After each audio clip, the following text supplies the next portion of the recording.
3 años es admitido en el Hospital General de Viena. Ahí, confiesa haber asesinado a un hombre 33 años antes. Severamente perturbado, el anciano intenta suicidarse.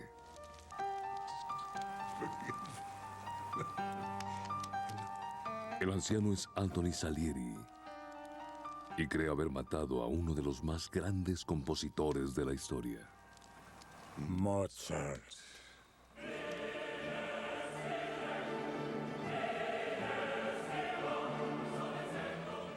Durante los 2 siglos pasados, el trágico fallecimiento de Wolfgang Amadeus Mozart había estado envuelto en el misterio.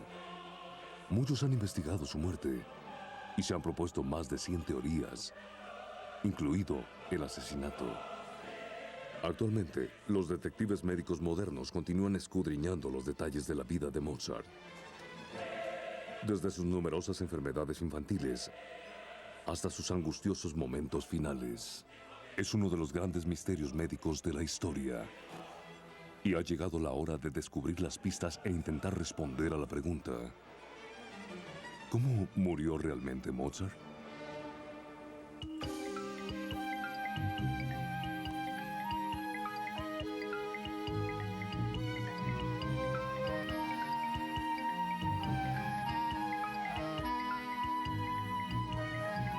Biografías forenses. Mozart.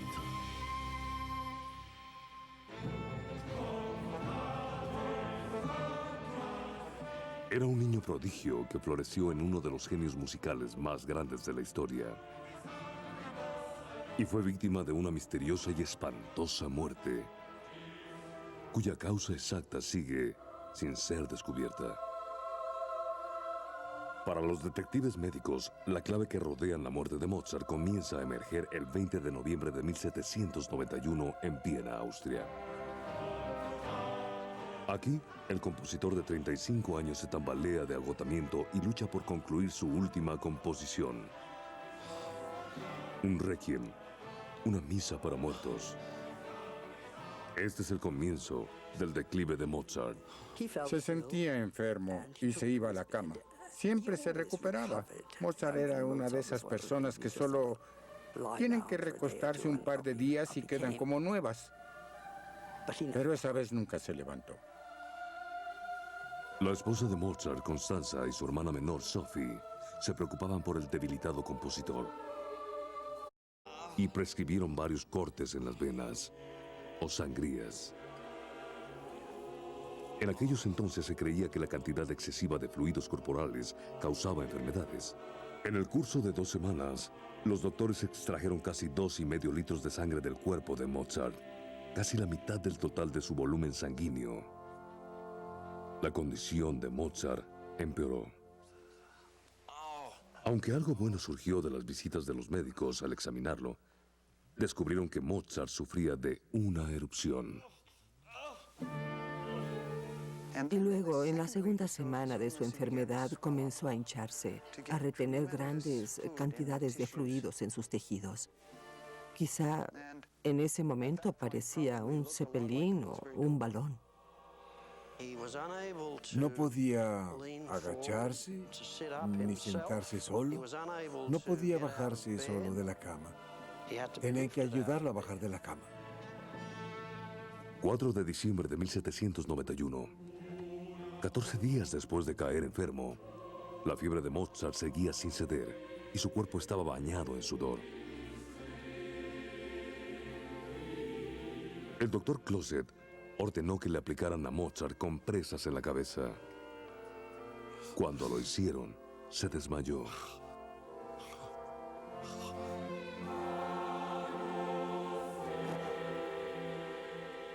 Mozart permaneció inconsciente durante 2 horas, hasta que abruptamente despertó por última vez.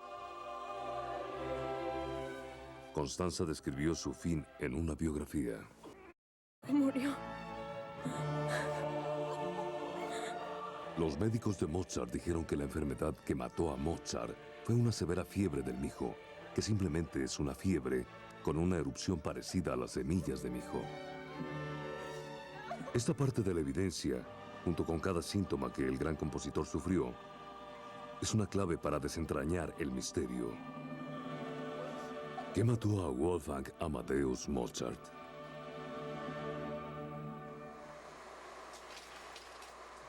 Hoy en día, 3 modernos detectives médicos han examinado estas pistas y cada uno ha formulado 3 diagnósticos totalmente distintos. La doctora Faith Fitzgerald, de la Facultad Davis de Medicina de la Universidad de California, comienza su investigación. Lo que debo hacer como detective médico es estudiar todas las pistas y elaborar una lista de sospechosos para saber quién lo hizo. Y luego, a través de un razonamiento deductivo y de mi conocimiento de la medicina y considerando cuidadosamente todas las especulaciones, todas las enfermedades, todas las toxinas, descubrir cuál se apega más a la descripción de sus síntomas. La fiebre, la erupción, el dolor articular y la severa inflamación. Estas pistas conducen a una larguísima lista de asesinos potenciales. En un intento por eliminar sospechosos, la doctora Fitzgerald obtiene la historia médica del gran compositor. Revisé la historia de Mozart, las enfermedades que padeció de niño y durante la adolescencia, para descubrir si había algo en su historia médica que pudiera sugerir cuál de los sospechosos factibles, el que lo mató, pudo haberlo atacado en el pasado. Y había una respuesta, por supuesto. La doctora Fitzgerald comienza su investigación sobre la muerte de Mozart examinando los eventos que tuvieron lugar en 1756. En la soñolienta ciudad de Salzburgo, Austria. Aquí, Wolfgang nació en una familia de músicos. Su hermana mayor, Nanier, es una virtuosa del piano. Y su padre, Leopold, es un talentoso violinista y compositor. Pero Mozart no es un niño prodigio más. Posee un genio tan grandioso que parece trascender la habilidad musical normal del ser humano. Tocaba el clavicordio con gran facilidad. Aun cuando sus dedos eran muy cortos, era un niño muy pequeño y sin embargo podía improvisar formas de tocar el teclado, el piano y de tocar el violín que dejaba pasmada a toda la gente.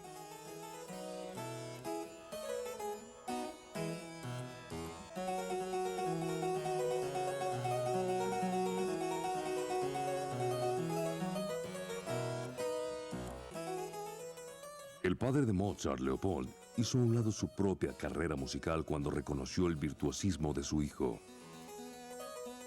El niño era tan talentoso que compuso su primer minueto a los 5 años de edad.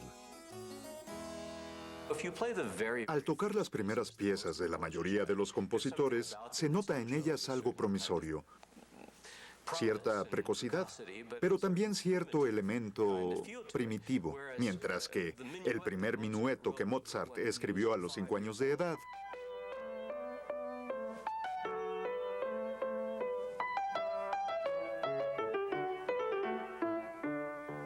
etcétera, es perfecto. En 1762, cuando Wolfgang tiene 6 años de edad, Leopold lleva a la familia Mozart en largas giras por Europa. El objetivo de Leopold es que su virtuoso hijo sea lo más visto posible, así como refinar el talento del superdotado niño. Leopold impulsó muchísimo el genio de Mozart. Los viajes lo convirtieron en lo grandioso que llegó a ser, porque necesitaba experiencia, necesitaba atención del público, necesitaba el mundo de la música, para poder convertirse en el compositor que finalmente llegó a ser. Las giras fueron sensacionales para el desarrollo musical de Wolfgang, pero también tenían su lado negativo. Lo negativo de las giras, especialmente cuando era niño, era el peligro para su salud, pues su papá lo presionaba. No cabe duda que se rehusaba a dejar de percibir sus ganancias. Podría condenarlo al fuego eterno por haber arrastrado a su hijo por todo el mundo de la época. Por exponerlo a cambios en su alimentación, cambios de higiene, a numerosas personas nuevas. Por exponerlo a todas las corrientes de aire en las diligencias, no sé, en los barcos. A no dormir por tantas pulgas que había en las posadas. Y se exponía constantemente a enfermedades nuevas, a infecciones con las que quizá no había estado en contacto. Era algo muy arriesgado. El mundo del pequeño Mozart estaba plagado de infecciones y enfermedades. En todas las ciudades europeas, los barrios estaban atestados y las epidemias cundían fácilmente entre la población local. Al investigar los viajes del pequeño Mozart, la doctora Fitzgerald encontró cartas escritas por Leopold, en las que describía que su hijo sufría a la vez de fiebre tifoidea y de viruela. Estas enfermedades llevaron peligrosamente a Wolfgang al borde de la muerte. Pero fue una enfermedad que Wolfgang sufrió en octubre de 1762, la que más llamó la atención de Fitzgerald y la llevó a pensar que había dado con la clave para comprender la muerte de Mozart.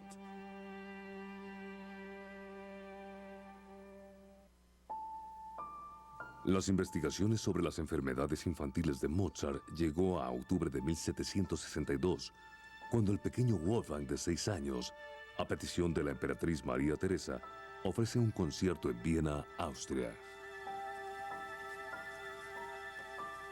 Esa noche Wolfgang sufría de fiebre y se quejaba de que le dolía la cadera y la espalda. Leopold describía la enfermedad con gran detalle en una carta. Cuando se acostó examiné las partes que dijo que le dolían y encontré unas manchas del tamaño de un kreutzer muy rojas y ligeramente levantadas que le dolían cuando las tocaba. Consulté al médico de la condesa von Zinzendorf y le conté los detalles. Dijo que era una especie de erupción del tipo de la fiebre escarlatina. En el siglo XVIII, la fiebre escarlatina era una enfermedad potencialmente mortal que más comúnmente afectaba a los niños. Sus síntomas incluyen dolor de garganta, fiebre y una erupción tersa y rojo escarlata en la piel, que se ve así. Pero la doctora Fitzgerald cree que la descripción de la erupción de Mozart se parece mucho más a esa erupción, que tiene nódulos ligeramente levantados del tamaño de lo que Leopold llamaba kreutzer o un penique. Lo que Leopold describe no es fiebre escarlatina. Las bolas no son características de la fiebre escarlatina. Ahora bien, si las piernas de Mozart se veían así, entonces tal vez tenía fiebre reumática. La fiebre reumática es una enfermedad mucho más seria. La fiebre reumática comienza con una infección causada por el estreptococo, una bacteria muy común. Por razones desconocidas, el sistema inmune de la víctima no solo atacaba a la bacteria, sino también el propio tejido del organismo. El resultado de este furibundo ataque puede resultar en severas afecciones que incluyen artritis, erupciones cutáneas y, lo más peligroso, un daño a largo plazo de las válvulas del corazón, las puertas principales a través de las cuales viaja la sangre hacia el resto del organismo. La fiebre reumática es particularmente peligrosa porque entre más la padezca un individuo, es más probable que la vuelva a contraer. Cada infección en la garganta cobra una